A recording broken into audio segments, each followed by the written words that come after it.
ಪ್ರಿಯ ವೀಕ್ಷಕರೇ, ನಿಮಗೆಲ್ಲರಿಗೂ ಸ್ವಾಗತ. ಈಗ ಕಳಸದ ಮಹತ್ವ ಬಗ್ಗೆ ತಿಳಿದುಕೊಳ್ಳೋಣ.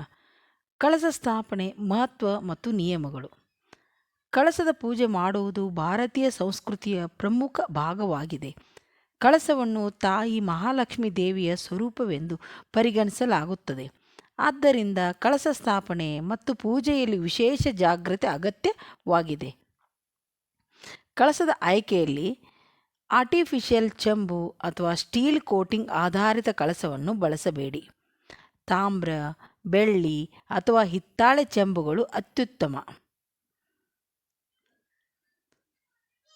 ಸಂಪ್ರದಾಯದ ಪ್ರಾಮುಖ್ಯತೆ. ನಿಮ್ಮ ಕುಟುಂಬದ ಹಿರಿಯರು ಹೇಗೆ ಪೂಜೆ ಮಾಡುತ್ತಿದ್ದರೋ ಅದೇ ರೀತಿ ಪೂಜೆಯನ್ನು ಮುಂದುವರಿಸುವುದು ಶ್ರೇಷ್ಠ.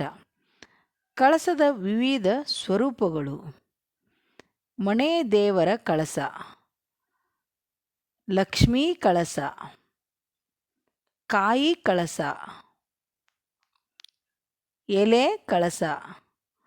ನಿಮ್ಮ ಕುಟುಂಬದ ಸಂಪ್ರದಾಯದ ಪ್ರಕಾರ ಇವುಗಳನ್ನು ಸ್ಥಾಪಿಸಬಹುದು. ಲಕ್ಷ್ಮೀ ಕಳಸ ಇಡುತ್ತಿರುವಲ್ಲಿ ಮಾಂಗಲ್ಯಂ ಅಥವಾ ಅರಿಶಿಣದ ಕೊಂಬು ಕಡ್ಡಾಯವಾಗಿ ಕಟ್ಟಬೇಕು. ಕಳಸವನ್ನು ನೆಲದ ಮೇಲೆ ಇಡುವುದು ತಪ್ಪು.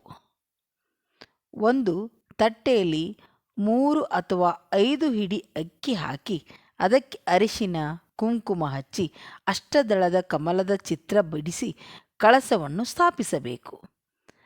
ಕಳಸದ ಮೇಲೆ ಇಡುವ ತೆಂಗಿನಕಾಯಿ, ಕಣ್ಣು ಕಾಣಿಸದ ಜುಟ್ಟು ಇರುವ ತೆಂಗಿನಕಾಯಿಯನ್ನು ಮಾತ್ರ ಆರಿಸಬೇಕು. ಎಲೆಗಳ ಆಯ್ಕೆ. ವಿಳೆದೆಲೆ ಅಥವಾ ಮಾವಿನ ಎಲೆಗಳನ್ನು ಬಳಸಬಹುದು. ಎಲೆಗಳು ಹರಿದ ಅಥವಾ ತೂತಾಗಿರಬಾರದು.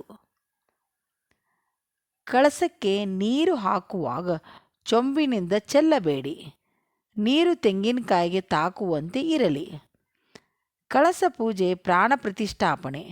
ಚೊಂಬಿನಲ್ಲಿ ಶುದ್ಧ ನೀರು, ಅರಿಶಿನ, ಕುಂಕುಮ, ಹೂವು ಮತ್ತು ಒಂದು ನಾಣ್ಯ, ಹಿತ್ತಾಳೆ, ಬೆಳ್ಳಿ ಅಥವಾ ಸಾಮಾನ್ಯ ಹಾಕಿ ಇದು ಪ್ರಾಣದ ಪ್ರತೀಕಾರವಾಗಿರುತ್ತದೆ.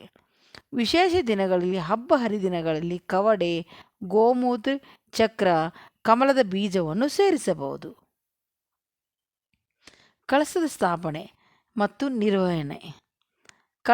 ಸ್ಥಾಪಿಸಿದ ಕಳಸವನ್ನು ಪದೇ ಪದೇ ಮುಟ್ಟಬಾರದು. ಮಂಗಳವಾರ, ಶುಕ್ರವಾರ, ಅಮಾವಾಸ್ಯೆ, ಹುಣ್ಣಿಮೆ, ಏಕಾದಶಿ ಮತ್ತು ಹಬ್ಬದ ದಿನಗಳಲ್ಲಿ ಕಳಸವನ್ನು ಕದಲಿಸಬಾರದು. ತೆಗೆದುಹಾಕುವಾಗ ಕಳಸವನ್ನು 3 ಸಲ ಬಲಕ್ಕೆ ಸೇರಿಸಿ ನಂತರ ತೆಗೆದು ಅದರ ನೀರನ್ನು ತುಳಸಿ ಗಿಡ ಅಥವಾ ಯಾರೂ ತುಳಿಯದ ಜಾಗದಲ್ಲಿ ಹಾಕಬೇಕು. ಈ ನಿಯಮಗಳನ್ನು ಪಾಲಿಸಿದರೆ ಮಹಾಲಕ್ಷ್ಮಿ ತಾಯಿ ನಿಮ್ಮ ಮನೆಯನ್ನು ಸಂಪತ್ತು, ಆರೋಗ್ಯ ಹಾಗೂ ಐಶ್ವರ್ಯದಿಂದ ನಿಭಾಯಿಸುತ್ತಾಳೆ. ನಿಮ್ಮ ಅಭಿಪ್ರಾಯ. ನಿಮಗೆ ಈ ಮಾಹಿತಿ ಉಪಯುಕ್ತವಾಯಿತೆಂದು ಭಾವಿಸುತ್ತೇನೆ. ಇಷ್ಟವಾದರೆ ಲೈಕ್ ಮಾಡಿ. ಹೆಚ್ಚು ಮಾಹಿತಿಗಾಗಿ ಚಾನಲ್ ಸಬ್ಸ್ಕ್ರೈಬ್ ಮಾಡಿ. ನಿಮ್ಮ ಬೆಂಬಲಕ್ಕೆ ಧನ್ಯವಾದಗಳು.